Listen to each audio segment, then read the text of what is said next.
자위는 죄인가? 네, 자위 그 자체는 죄인지 죄가 아닌지 성경은 이야기하지 않습니다. 자위 그 자체에는 그 자위를 하는 동기가 제일 중요한데 이건 어떤 다른 원리하고도 마찬가지입니다. 음욕을 품고 상대를 보는 것 죄가 맞고요. 음욕을 품고 자위를 하는 것 당연히 죄가 맞습니다. 그런데 우리의 상황은 너무 복잡합니다. 예를 들어 고안에 정자가 가득 차서 꽉 차서 이거를 배설하고 싶은데 배출하고 싶은데 그런 그 신체적인 생리적인 욕구로 인해서 발기가 된 경우에 그럼 이걸 죄로 볼 수 있느냐라고 말할 때는 그거는 죄가 아니에요.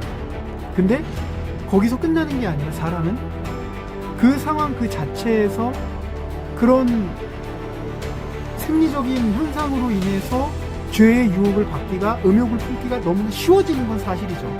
그래서 죄를 짓는 경우가 대다수라고 생각이 듭니다. 그러나 음욕을 품는 거는 개인의 의지이고 본인이 그 생각을 붙잡는 거예요. 루터가 그런 말 많이 했잖아요. 머리 위에 새가 돌아다니는 것을 막을 수가 없지만 내 머리 위에 새가 둥지트는 것은 막을 수가 있다. 이 원리를 이제 음욕을 품는 문제에 있어서는 거스러야 합니다. 굉장히 예를 들어서 백날 포르노 보고 자위행위 하던 사람이 한순간에 자위행위를 끊으려고 하면 자연히 그게 부자연스럽고 억압이라고 느껴질 수밖에 없겠죠. 마치 마약 중독자나 뭐 아니면 거식증 걸린 사람이나 뭐 담배 중독자나 알코올 중독자나 다 마찬가지겠죠. 근데 그걸 끊어내지 않으면 술이 술을 먹고 포르노가 포르노를 먹고 뭐 담배가 담배를 먹고 뭐 마약이 마약을 먹겠죠. 도박이 도박을 먹고요. 근데 그러지 않으려면은 부자유함을 선택해야 비로소 자유로워질 수 있습니다. 이 영상을 보시는 분이 본인의 부자유함이 억압이라고 느껴지고 그것을 일시적으로 순간적으로는 그게 자유가 맞아요. 해방된 쾌락을 보장해 줍니다.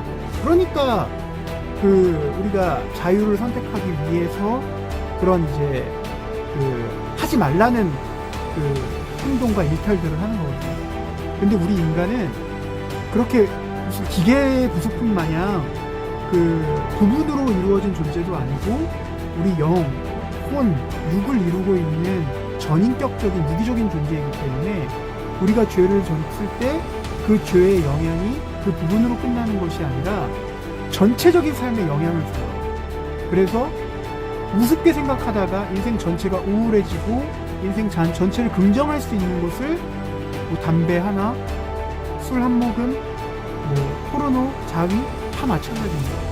그래서 결론은 뭐냐면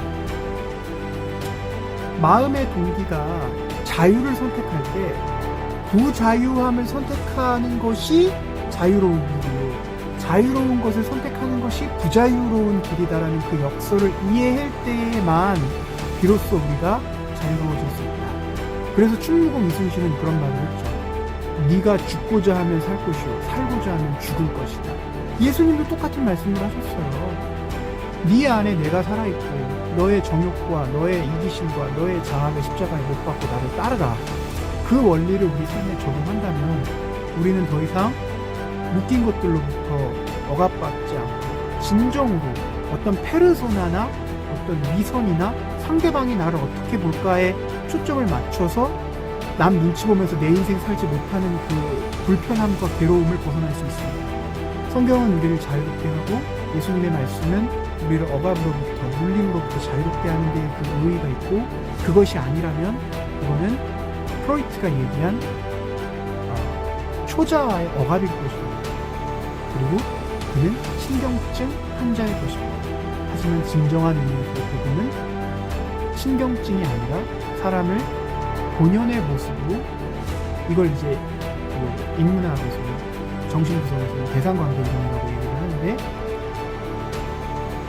상대가 나를 어떻게 보는지가 나를 결정하고 내가 나를 보는 시선이 나를 결정하는데 마치 어머니가 미러링을 통해서 아이로 하여금 나는 어떠한 상황에서도 긍정적인 사람이고 나는 환대받는 사람이고 나는 사랑받는 자아상을 어머니의 눈빛을 통해 미러링을 통해 우리가 성장 과정 중에 그런 시절을 겪듯이 우리가 복음을 믿었을 때 최고의 미러링은 하나님이 우리를 전격적으로 온전하게 우리를 사랑하신다라는 그 사실을 믿음으로써 우리의 영혼, 육이 전부 다 회복될 줄 믿습니다.